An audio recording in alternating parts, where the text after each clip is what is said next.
Hello and welcome to Record Sports Hotline Live with myself, Daniel Caw. Tonight I am joined by Record Sports Michael Gannon. Mick, how's it going? I'm all right, thanks. I thought there's no chance I get my golf after this tonight, is there? This weather. I think I might go for a kayaking. I thought maybe instead. Well, that brings us nicely to tonight's special guest, who's been out in the rain before joining us. It's former Grade 1 referee, Steve Conroy. Steve, how's it going? Hi, good. Yep, I'm lucky. I feel lucky that I survived that walk. Decided to take the dogs out, and the Hibs opened.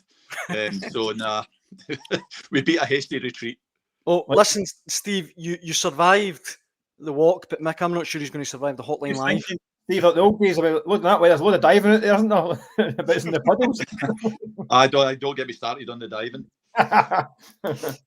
Well, look, the best place I think for us to start, since we've got Steve here, is Rangers. I think from the weekend, it's generated a lot of controversy, particularly the opening goal from Cyril Dessers. I've seen so many conflicting opinions on this that I don't even know where to start. I mean, Steve, how did you see it? In all honesty, I didn't, and I've looked at it, as you can imagine, tons of times now. I don't see a foul in it one way or the other. And I really am kind of baffled that people are pinning their flags to a foul. I didn't see one. So I think it was a perfectly good goal. But the confusion obviously is whether or not and if and when Matthew blew his whistle. No, we just had a quick chat. You're bound by what you see in the telly. I didn't see it live, so I saw the highlights, and what I saw, the same as anybody else who watched the highlights, he blew the whistle after the ball was in the net. He didn't blow it beforehand, although I hear that St Johnstone players are now claiming that he did blow it initially and he blew it really quietly. I don't know where they're going with that one, because, you know, to bring it back personally, I was never fleet of thought enough to blow a whistle really quietly so that I could get away with not doing it. So I think that's nonsense. But what Matthew is guilty of is gesturing to make a decision while play was still raging on. He's a young boy, although they've made him FIFA. He's a young boy. He's learning his trade. That was a mistake, and I'll bet your mortgage, Daniel, that he'll not make that mistake again. Well, Mick, how did you see it? Yeah, listen, I tend to agree. I think they got the right decision. I mean, I think it was they're blowing the whistle. You're taught as a kid to play the whistle. If the whistle's not gone, you need to play on. Yeah. I don't think the St Johnstone players stopped either. I mean, I think I get that thing about he made a motion as if he was going to give a kind of free kick, but then the players didn't notice that. I don't think they stopped. I think some of the guys who were further up the pitch maybe stopped, but they're 80 yards away, not influencing the play. So I don't think there's a problem. I think it was a bit of confusion with that gesture, but I don't actually think it was a problem in the decision. It was never a free kick anyway. If you've blown the whistle, then we've got a problem, because obviously blow the whistle, the game's technically stopped, and you can't even go to VAR at that stage because the game's now dead. But the whistle doesn't go, therefore there's nothing wrong with it. I think he was maybe right to compose himself and take a wee look at the monitor and all that stuff. I don't have a problem with that. Make sure you're comfortable with the whole thing. So I think that was fine. I think it was the right decision in the end. I think they got there in the end. Listen, the wee gesture, I think, was maybe that confused some people, and it gave maybe some of the St Johnstone people a wee out for that moment to create a bit of controversy, as always happens. But I think eventually it was the right call. It kind of reminded me a wee bit. I remember back in my playing days. I was remembering goals, and I was tuning this referee's ear for the first half, and he came up to me at half time. He says, right, he says, one more word at you and you're getting booked. I said, right, fair enough. I had my own. So the second half kicks off, and straight from the kick-off, ball on the edge of the penalty area, the referee blows for a free kick, and in the same motion, he looks at me and pulls out a yellow card straight away. I said to him, I never said anything. He says, aye, you're going. Oh, well, I thought, fair cop. He's match awareness, I think they call that. It was the right decision in the circumstances. I think a bit like the weekend, that was also the right decision in the circumstances. That is impressive that you can remember the 1960s. That is good memory on you. A black white card I got. Right, well, I mean, I'm not trying to be contrary, right? But I think there was a wee split second where the St Johnstone players did kind of stop. I mean, just in the build-up to the goal, I know it wasn't clear-cut. We've had plenty of comments sent in on this one. I'll read a few out to you, Steve. Here, Alan Parker has got in touch on Facebook. It's a penalty, even if found to blow the whistle before the goal is scored. After all, VAR would have found that the foul was in Dessers and it would be a penalty review. And Steve McAteer, he blew for the foul. At the moment the ball was dead, it should have been disallowed whether the foul was the correct decision or not. Steve Metcalf saying, the fact the ref had already signalled and blown for a free kick should have voided the goal. But then conversely, George Taylor, who's written in saying, correct decision for the Dessers goal. Premier Sports replayed the incident and the whistle wasn't blown until after the ball went in. And I think that is the crucial thing, isn't it? Whether or not the whistle was blown. Yeah, absolutely. And do you know, it's moot point whether the penalty should be given or shouldn't be given. The bottom line is there wasn't a penalty, there wasn't a foul. Aye. So a lot of these opinions are moot.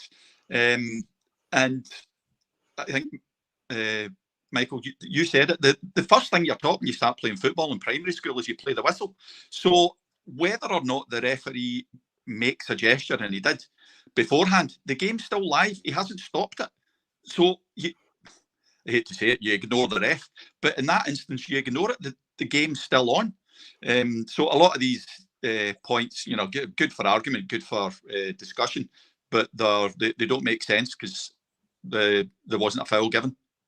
Steve, do you think maybe it's an information issue with people and talking with fans in the stands and even players on the pitch, maybe not realising that now in the days of VAR, you have to let the play go on now.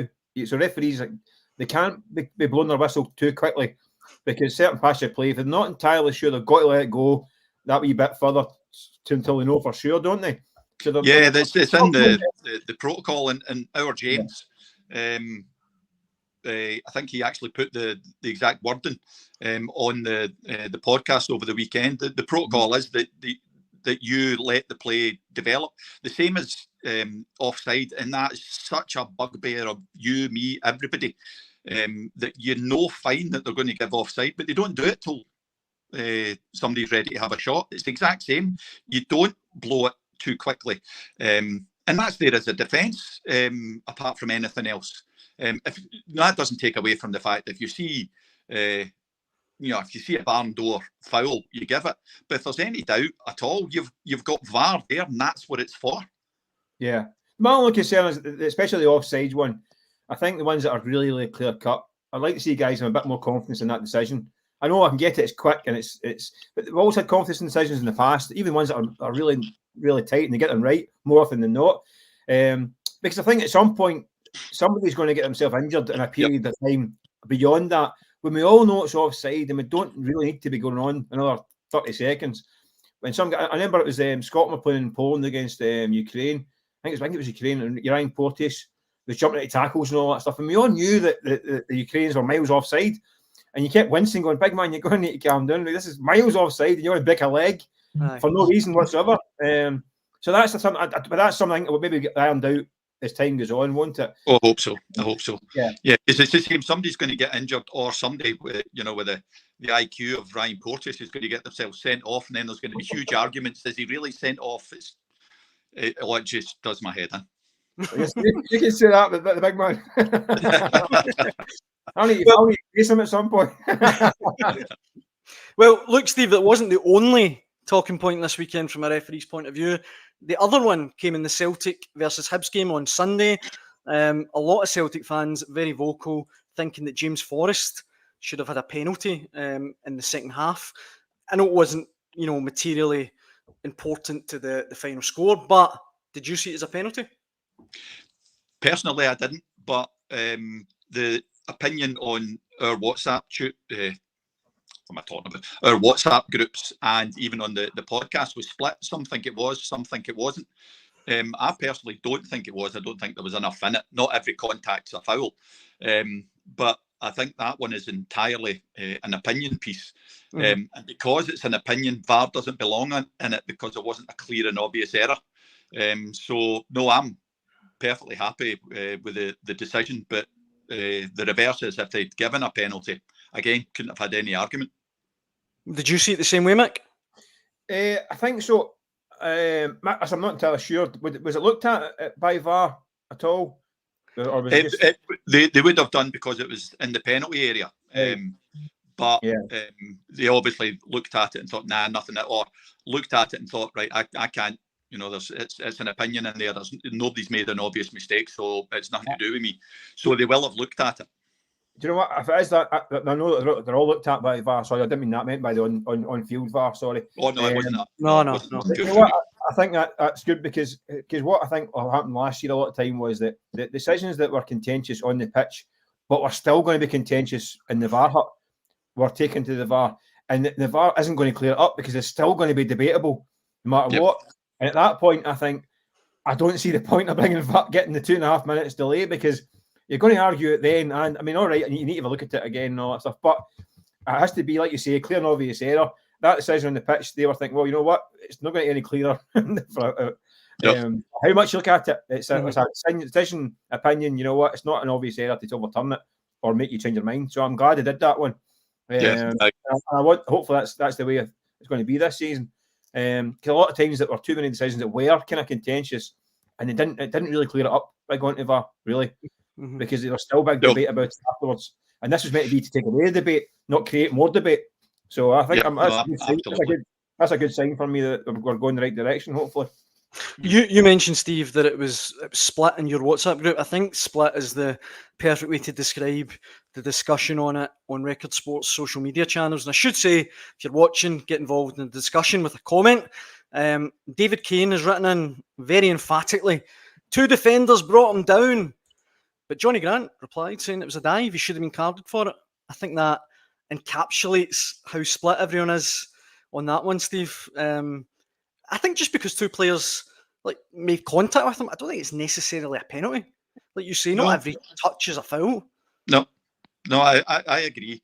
And and rather flippantly, I'll normally say that if contact like that is enough to put a fit, healthy, full-time athlete down, then there's maybe something that we need to be looking at with the athlete involved. Not every contact is a foul, and when you're going at full pelt, there doesn't really need to be that much that puts you down. But again, it doesn't mean it's a foul. Perfectly happy to accept that people think otherwise, and their opinion's just as valid as mine. Yeah, Mick, there was one that I believe you wanted to bring up from the Hearts game. You wanted to get Steve's take on? No, I was at Falkirk Hearts at the weekend, and it was a cracking game, really robust game. I mean, I think there was 6 yellow cards in the first half alone. Yeah, I thought David Dixon did a good job at keeping it lid on it because it was getting a bit feisty at times. Could have been a couple of red cards in the first half. It was a Sean Mackey challenge. It was pretty wild. Kenneth Vargas lifted his hands to someone as well, pushed somebody in the chest. I thought at the time, risking a red card, I thought maybe you could ask your opinion on that one. And at the end, Ryan Stanley gets red carded in the last kick of the ball. He had a wee bit of high foot. I thought the game was done. He missed a ban. I thought, is there any scope for thinking in the circumstances? Maybe it's a bit harsh. I don't know. But what do you think of all these kind of things? A foul in the first minute's the exact same as a foul at the end. But one of the phrases that Mr. Collum said when he joined us in his new post, that there was going to be more emphasis on the football experience. If you're letting, it's a perfectly valid tactic. If you've letting a game go, and you're maybe not given potential red cards in the first half, it maybe is a bit harsh in the last kick of the ball to actually red card somebody. That if you give somebody a flea in their ear in minute 1, then why not just give them a flea in the ear in minute 93, 94? Technically, he was right though, but yeah, he could have got away with handling it differently. Is the current guidelines in terms of like shoving and squaring up and all that stuff? I saw one in England, the kind of one of these. That was like an old-fashioned red card thing, wasn't it? The Shar one with the so-called headbutt and the squared up head to head. One of the guys hits the deck and rolls about. That seems to have gone because of the VAR thing. Because guys are getting caught out, that kind of stuff. Am I right in saying that if you raise your hands and push somebody in the chest, that's not a red card necessarily in this day and age? Not automatically, but a lot of the the criteria, whether it's serious foul play. It wouldn't be violent conduct unless you punch somebody, but it's all about, speed, intent, reckless disregard for somebody's safety. So, kind of handbags shove wouldn't be a red card, but if somebody had a right go at you, then there is a potential there. Yeah. Did you see the headbutt incident I'm talking about, the one in the Newcastle game? I did. Aye. I mean, it's memories of them. Remember the Charlie Mulgrew and Kyle Lafferty one, wasn't it? I was going to say, and remember Peter Lovenkrands and who was it? Alan Thompson. Remember Ibrox? Similar one. Dude, I mean, see on that one actually, while we're talking about it, I know it wasn't a full headbutt by Shah. He leaned in, and actually Diaz, who went down, is taking a lot of stick for it if you go on social media. But see, to be honest, like whether it should be a straight red or not, what are you doing in this day and age with cameras leaning your head in? Like you know you're asking for trouble. You know what's going to happen. But I think anyway. Yeah, I think nowadays there should be a specific red card for being stupid. Let's not go down that road, Steve. We'll be struggling. The 5-a-side league. We'll all be struggling if that's the case. Well, see, I'm not playing anymore. Before we let you go, Steve, just on that, do you miss refereeing at the top level? Like you mentioned VAR earlier on.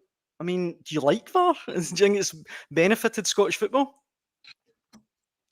No, not really. Maybe things will change this season, but no, I don't think it's added enough to it. I was a great advocate for it when it came in, but we just haven't used it properly at all. Hopefully that'll change, and I just don't. My wife always mimics me when there wasn't a clear and obvious error. If you're going to use VAR, it should be an instant, because it's clear and obvious, it should be an instant decision. So the ones that you're saying, Michael, if it goes to VAR and they're having a debate, then it's not clear and obvious. Yeah. So forget it. You should go to VAR, think, oh my God, I've made a mess of that, rectify it and move on. It should be seconds, not minutes. So no, I don't think it's added enough to it at all. I don't miss refereeing. I love football and I loved refereeing. But the first weekend after I chucked it at 2:15, I was like, no, I should be out warming up now. But I haven't missed it for a second after that. A lot of the manoeuvrings in the corridors of power I couldn't cope with, and I certainly couldn't cope with what's been happening with VAR. I couldn't cope with it. Your appearance tonight, Steve, has actually generated a lot of talking points in the comment section, and I should say thanks for sending them in and get involved. Ian Black has written in saying there should be specific red cards for feigning injury. I don't know what you think of that one. And Kenny Todd watching live on Facebook. Deliberate violence against an opponent should have a red and 5-game ban. Couldn't argue with either of them. And again, what we say in the podcast, and people take umbrage when you talk about their own particular team. We've said and believe it wholeheartedly that if you don't get done for feigning injury on the pitch, it should be a retrospective red card. It's disgusting. It's vile. And talking about the stupidity red card, when you see some of the theatrics involved, and I'm a medic, so what I always say to people when they ask me about these things, when you see people rolling about, the last thing you want to do with something that hurts is move it. So the people that you worry about are the people that go down and don't move. Mm-hmm. See the ones that roll about like Klinsmann. That is a diagnosis that there's nothing wrong with them. What do you think, Mike? I must admit, I don't know where this came from in the game. I mean, you're talking, it's probably 30, 40 years ago. You mentioned Klinsmann, that kind of early 90s, isn't it? It used to be that like footballers get injured was a kind of a source of pride them not being injured. I mean, it used to be kind of the opposite. And then all of a sudden we went to this guy's rolling about and holding bits and bobs and try to get opponents sent off. And I must admit, it's really a distasteful part of the game. Yep. I do think the kind of VAR has maybe kind of eased that off a wee bit. I think that might have had an impact on it as well, positively. I just in the future.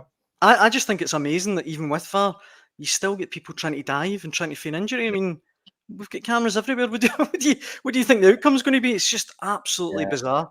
Yeah. What I would suggest that people do who are watching in or listening to this, have a look when people go down. It's amazing, no matter how hard they go down, how hard they land, they'll bounce up looking at the referee. Mm-hmm. Just watch that. It's amazing that they know where the ref is and they're going down clutching at various bits of their anatomy that haven't been hurt, but they're looking straight at the ref. It's pure and simple. It's cheating. Mm-hmm. Well, look, Steve, it's been an absolute pleasure having you on tonight. We really appreciate it. We hope to get you back on the Hotline Live before the season's out. Not a problem. It's been a pretty quiet start of the season, actually, for the officials, I think, Steve, but it's not going to last, is it? No, it won't last. That will not last. The podcast is going to be burling again pretty soon, I think, on a weekly basis. Steve Conroy, thanks so much for joining us. Pleasure. Cheers, Steve. Cheers, then. Steve Conroy there. We mentioned, Mick, in the discussion there, obviously the Rangers penalty, the controversy. Rangers themselves are in a wee bit of a mess, I think it's fair to say. Before we talk about that and get into some of the comments, I spoke earlier on today to Record Sports' Andy Newport, who has spent a lot of time around the Rangers camp recently during pre-season as well, and here's what he had to say. Joined now by Record Sports' Andy Newport. Andy, a lot of talking points around Rangers. I know you followed them a lot, particularly through the off-season in the summer. I heard Ali McCoy's today on the radio saying he's completely devastated by the state Rangers are in at the moment. I mean, do you share that? Is that an appropriate feeling at the moment amongst the Rangers? Yeah, I mean, I think if you look back to last season, the team sort of got through maybe August into the first Old Firm game of the season when the brown stuff hit the fan, if you want to say that. Obviously, the defeat to PSV Eindhoven, and then really that opening Old Firm loss, that's when sort of the alarm bells really started to ring. But it seems like the alarm bells have been ringing all summer, and they're just getting louder every week. So obviously the defeat to Dynamo Kiev is such a huge financial blow at the club. You know, you're talking £40 million. No, even that £4 million just for getting the playoffs, that's gone. Then you add in, obviously, if they'd made through the group stages or the league stage, that is now would be another 40 million. So, or totaling 40 million. So, you know, just their kind of sums at Rangers just, you know, can't be sniffing that right now, just given the state that the club's in. So, I can understand why the fans will just be utterly deflated, depressed, whatever word you want to use it. There really seems to be no end in sight to this sort of circle of sort of doom and misery right now. How they get themselves out of it, I'm not really sure. I'm not sure MD at Ibrox really knows. I mean, first of all, I think they just have to try and get through this period where obviously they're playing away from Ibrox, get through that as quickly as they can. But, you know, real fundamental changes are needed at Rangers in the way decisions are made, decisions are reached, how players are recruited, how players are moved on. These are huge things that have been going wrong far too many times, for far too often, and far too long at Ibrox. So yeah, I can see where the fans and Ali McCoy's gloom and doom is coming from. What do you make of Philippe Clement's situation at the moment? A new deal, which maybe surprised a lot of people, considering the way Rangers are going at the moment. But I think, in fairness to him, he's inherited a massive chunk of the current Rangers squad. I mean, it's not, I don't want to say it's not his fault, obviously, but I don't know. It feels to me like Clement is in a difficult situation, to be fair. Yeah, I mean, he's paying for mistakes of the past, really, isn't he? I mean, it's not even so much the players that they've obviously move on, but, you know, it's things like wage bill. I mean, we've heard them talking this week about Yanis Hadji, Todd Cantwell, and sort of inferring that those are the guys that are, you know, costing the club an awful lot of money, that they've paid far too much for certain players over the last few years and getting very little in return for it. So yeah, he's the one who's having to, you know, try and unwrap this whole mess. But it's, you know, is it an easy problem to solve? No, because you know, like I said, Todd Cantwell, you know, if he's on somebody would believe he's be earning, thousands of pounds a week. You need somebody to come in and just offer to pay that wage before you can get him off the books. So, the manager is the guy who's left with these issues. It's also up to him to try and find a way through it. Obviously, they're trying their hardest to get guys in. They're trying to be inventive with the way that they've recruited over the last few months. When you look at Mohamed Diamandi, they got him in January and with an obligation to buy. They've done the same with Oscar Cortez. So it's basically delaying the payments effectively. But at the end of the day, that money soon has to be paid sometime or another. So Rangers really need to get themselves back into a place where they can recruit guys, develop them, move them on, bring in some money, and then reinvest that in the squad. But right now, that seems a long way off. And in the meantime, Philippe Clement's got to try and get a winning team out. And again, that seems, in terms of playing for big prizes, that seems like it's a tall order right now. Mm-hmm. It did get a winning team out on Saturday, obviously, against St Johnstone in the Premier Sports Cup. It wasn't pretty, it wasn't straightforward, but it was a win.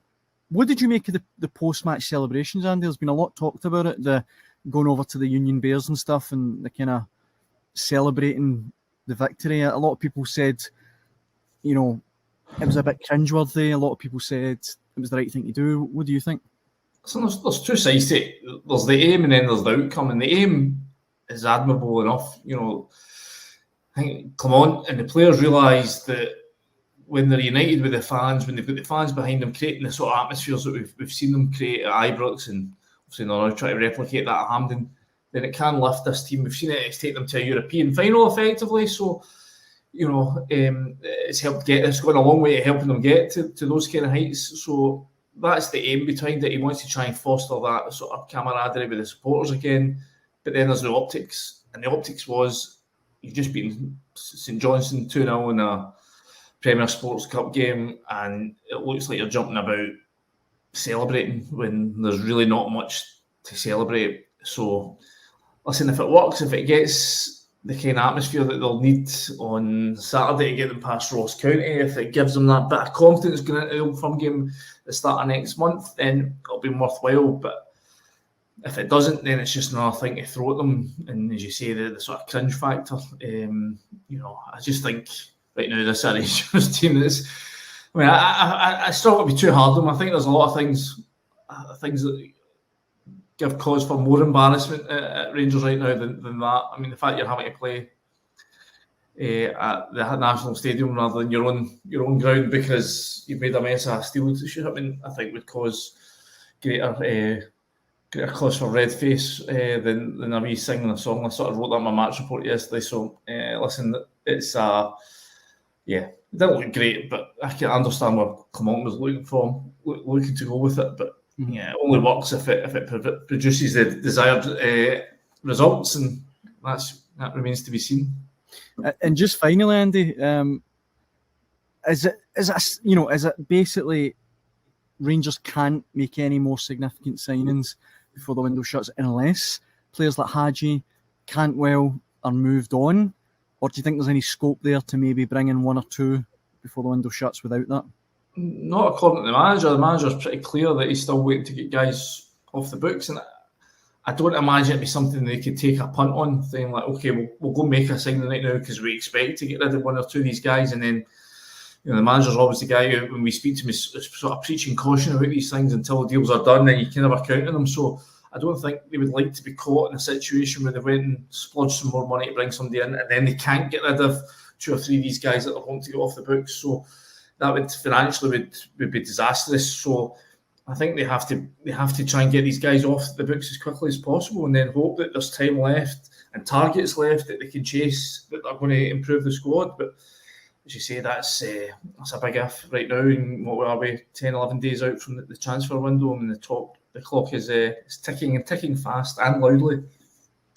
A big if is the perfect way to put it, Andy. Andy, it's always a pleasure talking to you. Thanks so much for joining us on the Hotline Live.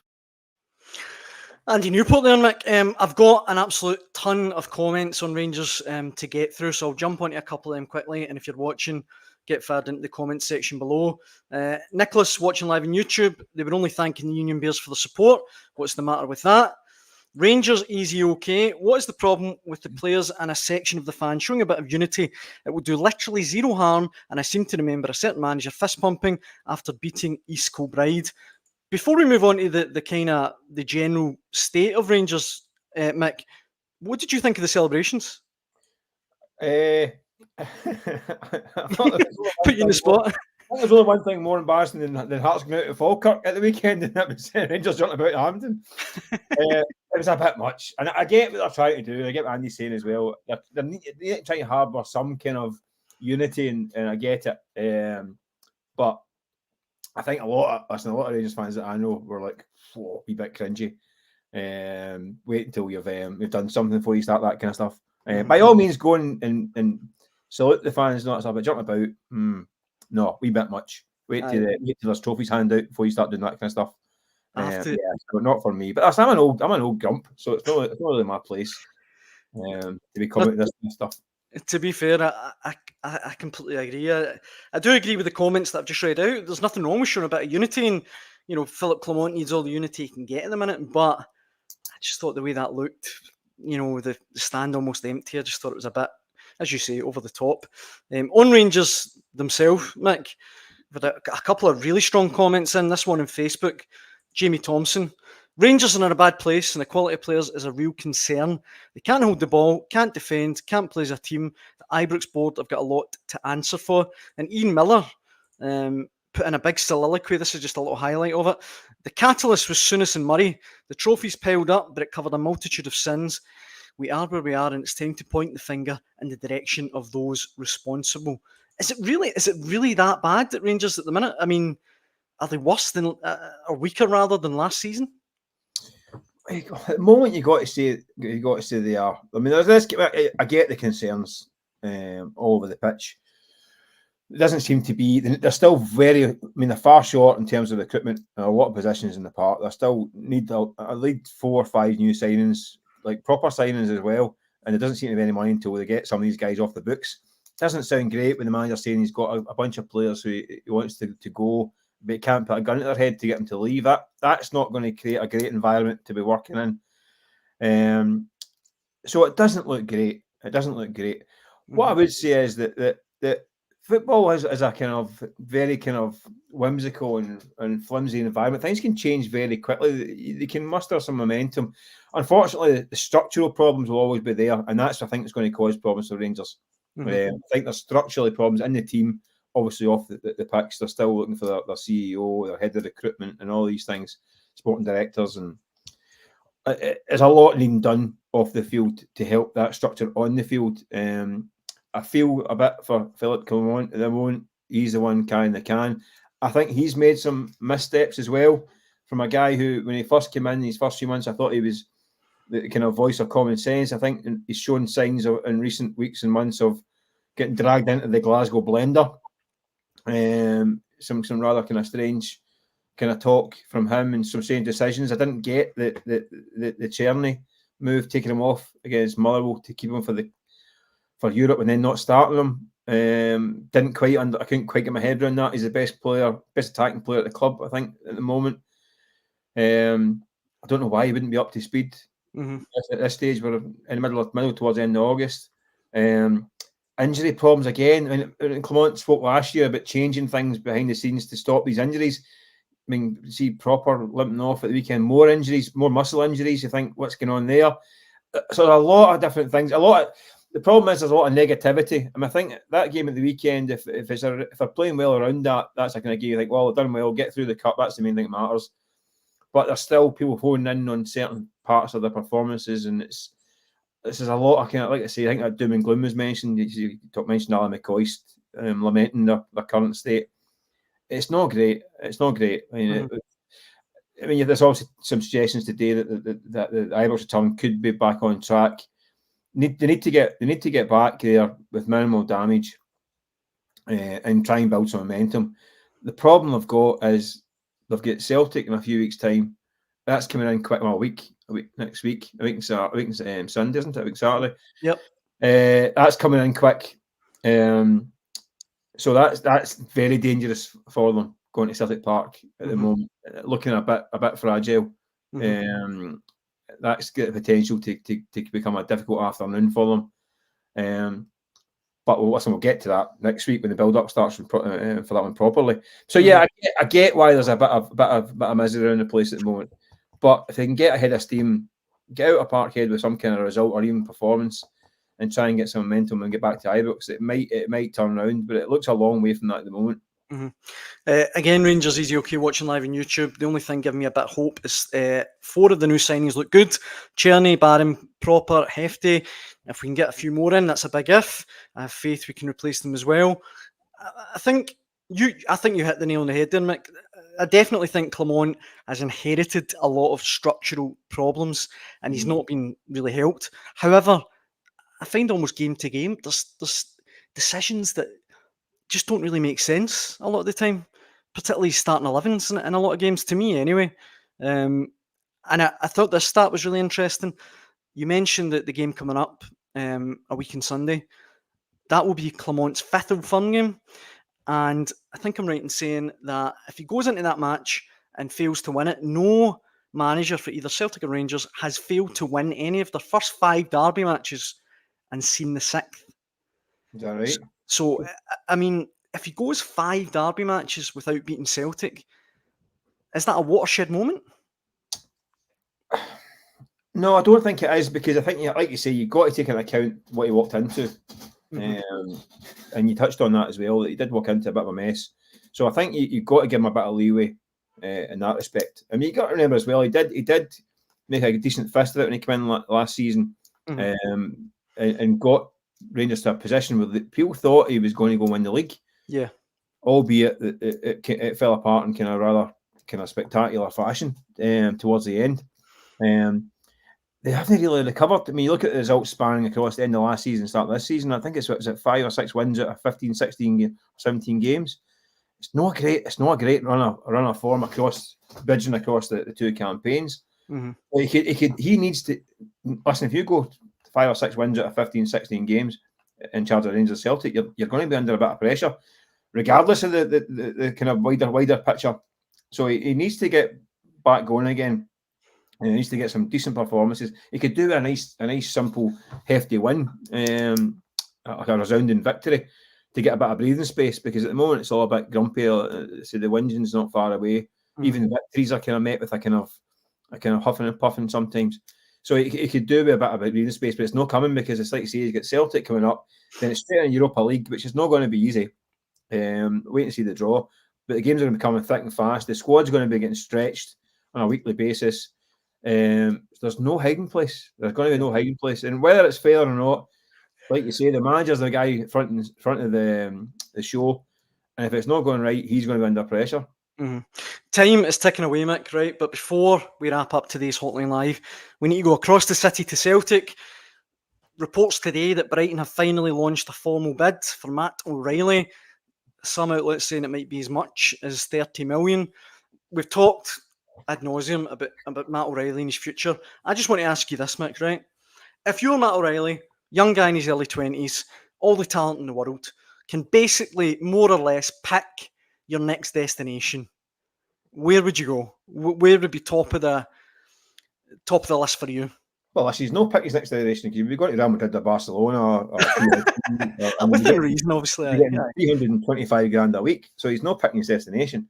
At the moment, this is the next interested party. I always felt that Atalanta was a bit of a stalking horse, and you're waiting for England. I've been waiting all summer for English clubs to make a move for this guy, and now it's happened. Brighton, I think this is a real danger for Celtic. I think Brighton would be a good move for Matt O'Reilly. Listen, I think Matt O'Reilly's top class. How far can he go? Where does he go? Could I see him playing for Manchester United, a Chelsea, a Liverpool, a Man City, a Tottenham? Possibly, maybe not Man City, Liverpool, but I could see him playing for a Man United, or Chelsea, or Tottenham. These kind of teams, not a problem. But very rarely do you get a player going from Celtic directly to one of these teams. You don't. It's just, I mean, you look historically, they might end up there, but very rarely do they go directly to these kind of teams. There tends to be a kind of move in between. Can I see Matt really going to Brighton? Absolutely. Producing the goods down there, yes. And then in 2 seasons, moving to a Tottenham or a Man United, absolutely. Absolutely. You look at a kind of James Maddison type figure, obviously up in Aberdeen, and alone a couple of seasons ago. He was younger, right enough, but kicking on. So yeah, I can see it. But I think Brighton, with a club, play good football. They're nowhere near the same size of club as Celtic. We know this, right? It's in terms of fan base, history, all these things, Champions League, and all these things that Celtic bring. But it's still it's a good platform, Brighton. So they play football the right way. They're a club that's progressive. You'll get paid pretty well down in England as well, I'd imagine. Although I don't, listen, in fairness to Matt O'Reilly, I don't think that is the top of his tree of expectations in his career. I think he is wanting to have a career. It's more than just financial, that's for sure. Albeit that's an important part of it, by the way. Let's not be daft. It's a decent platform. This is an interesting one. I wouldn't be surprised if Brighton forced the issue for him. I wouldn't be surprised if somebody else comes in as well from England and it forces it up. And Celtic are in a position now that I think they have to assume that he's going to be going. I think that's been the case for a while now, hasn't it? Let's not be silly here. So they've got, and I know for a fact they have got alternatives in the pipeline that they can go and potentially hit the button on if it does go. And I think we're close to the stage. I mean, I think a few fans are thinking Atalanta kind of bailed out at the weekend after pushing so hard or pushing hard, not just so hard, with the bids through the summer. But at no point was that a case of, right, that's it, he's staying for the rest of the season. I don't think anyone should have been sitting and resting the laurels with that one. No. But we'll see.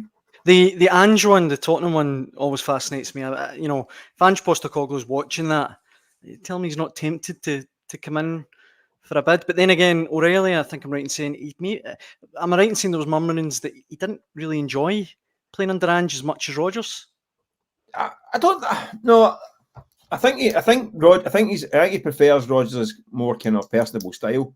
Because Brendan Rodgers is more of a kind of he's more interested in people's personalities, and he's a more kind of hands-on manager in terms of he gets involved with how players are, how they're feeling and all that stuff, and he talks to them. Whereas Ange Postecoglou had a more standoffish point of view. He was more kind of an observer and kind of stepping in when he had to step in. So I think he likes the kind of more technical work he does with Brendan Rodgers. I think he appreciates the work Ange did with him. Speaking to Matt O'Reilly, I think he appreciates the development he made under Postecoglou, but I do think he does like the Rodgers approach. I think it more suits him, and it's clear it suits him because his game is raised up the level again. I mean, I thought he was great under Postecoglou as well, but you can see it's kicked on another level last season, and this year he's come in this year just, I mean, yet again, just looks an absolute Rolls Royce at times. So I think it could be, unfortunately for Celtic fans, the time to say goodbye. But there'll be a hefty big check coming in Celtic's way, and then it's all be about using it in the final days of the window. And I've said it for weeks and weeks on here. I think they will. I mean, they eventually coughed up 9.5 or 8.5 million quid for Adam Eder, and I don't think they're done yet. Well, we've had plenty of comments on this subject as well. Kenny Todd watching live on Facebook. We don't need to sell. How does Matt feel? I think a lot of Celtic fans are kind of mentioning that he shows no sign of, itchy feet or wanting to get away. This one from Peter Mercado, again on Facebook. 40 million or nothing. No squabbling. It's 40 or nothing. Celtic are in a strong position, but I think 40 million might be a little bit ambitious. Well, listen, English football, the market's mental, so you never know. But you never know. I don't think 40 million. I mean, they get 25, 30. It's phenomenal business for a Scottish club. Aye. Yeah. I think as I mentioned before, I think O'Reilly has got ambitions to test himself at a higher level. Might be this is the stage, but it's coming. But listen, he had a chance, or there was interest from Atletico Madrid in January. Atalanta over the summer. These are places that would be really appealing for a player to go and play. But he never spat a dummy out, never took the huff. Didn't see him moping about with his face, tripping him. Not banging the door down at the manager's office, just getting on with it. But at some point, there's going to be something that interests him. In the Premier League in Brighton, I think is a fairly attractive proposition for any kind of player that age. Yeah. So it's going to be. I'm not saying it's inevitable, but it's going to be interesting. Aye, absolutely. Before we finish, Mick, I know time is really ticking on, but we have to stop in at Tynecastle. A really damaging defeat for them at the weekend in the Premier Sports Cup, away to Falkirk. Albeit, Falkirk are absolutely flying for the last year or so. Ian McDonald has written in on Facebook. He's saying, time for the Hearts players to stand up or do one. Naismith needs to stop messing about with the team week in, week out. We're in severe danger of throwing away last season's good work. Now, I know it was a game you were at the weekend. I mean, is that a fair assessment, do you think, of Hearts at the moment? And did they deserve to lose at the weekend? Yeah, listen, that is an absolute disastrous result for Hearts at the weekend. This is a team that should be aiming to be getting to finals and semi-finals and winning the trophy. Yeah. You look at, we talked about Rangers' problems. Hearts should be as like a third force, should be pushing and hoping to win this trophy this year, or at least competing to win it. So that's a nightmare. I think the team that started at the weekend. I mean, listen, we spoke about Hearts at the start of the season. You look at that squad and you think that's a strong-looking squad. Got a lot of strength and depth. Stephen Mason made 8 changes from the Dundee defeat week before, which is a bit of a shocker up at Dens. Some of those changes I thought he needed to make anyway after that performance. The big out numbers, leaving out and Shankland, leaving the bench. Where are the goals coming from for Hearts without Lawrence Shankland? Nobody seems capable of putting the ball in the back of the net. They should have the game wrapped up in the first 15-20 minutes. They had 4 really good chances in the first 20 minutes, never took them. And see, when you miss a chance like that, you think there's problems coming in the pipeline. And listen, take nothing away from Falkirk, because Falkirk were terrific. They rode out that 20 minutes, started edging it in the game before half time. There's a few wee chances. And then the second half, they were brilliant. I mean, they get the goal. And at that point, you're looking for reactions from Hearts, and there wasn't a reaction. Falkirk took charge of the game. Middle of the park was superb. Middle of the park for Hearts was a bit bitty. Didn't really have any structure. Whereas Falkirk, Dylan Tate, Gary Oliver, the boy at right back, I thought was terrific. Keelan Adams. I mean, what a find he's been. Coming to Cumbernauld Colts. I think he was at Glasgow Uni 2 years ago. Now he's playing in the Championship, and he's brilliant. I just thought they were great. I mean, John McGlynn, one of the great managers of Scottish football. I know he's a manager of the year last year, wasn't he? PFA, undeservedly so, and he's terrific, meticulous. Done a job on Hearts. Saw the game out, could have had more. We got a second, could be more. Hearts, big problems, by the way. They've got a really tough Europa League playoff in the Czech Republic. Victoria Pilsen, a proven European team year in, year out. So it's not going to get any easier for them. I take the point. The Chopman change in the rotation. He needs a big squad for Europe, and I get he's got to get his guys playing, and he's got to have them match ready, because it's going to be a hectic period coming through. But I wouldn't have gambled on. I think Falkirk on Saturday was a bigger game than the European game, because they've got the safety net of the Europa Conference. Nobody expects them to beat Pilsen, in the playoff. Most people would expect to put on a good contest, and then if they take the conference, just take it. Yeah, I think Falkirk was a bigger game, so I get the reasoning behind Naismith doing it, but I think it was a major mistake. I think he should have sent his strongest team. But what is his strongest team? That's the other thing. He's got a lot of players. I don't know if we know his strongest team, or he knows his strongest team. I don't know. But Hearts are going to need to get their act together, because they've got a big squad, big expectations, and Hearts fans deserve to be seen better than the last 2 weeks. Having a great start against Rangers, looked apart. 2 weeks later, it's crisis time. Yeah. And I say it doesn't get any easier either. Yeah, but a big few weeks for a lot of teams in the Premiership. Mick, it's been a pleasure. I think that brings us to the end of tonight's Hotline Live. I should say, if you sent in a comment, thank you very much. And we'll be back tomorrow night at 6 p.m. so you can get involved in the discussion then. Mick, thanks very much. No worries, I can bring my washing in. And thanks for watching at home. Cheers.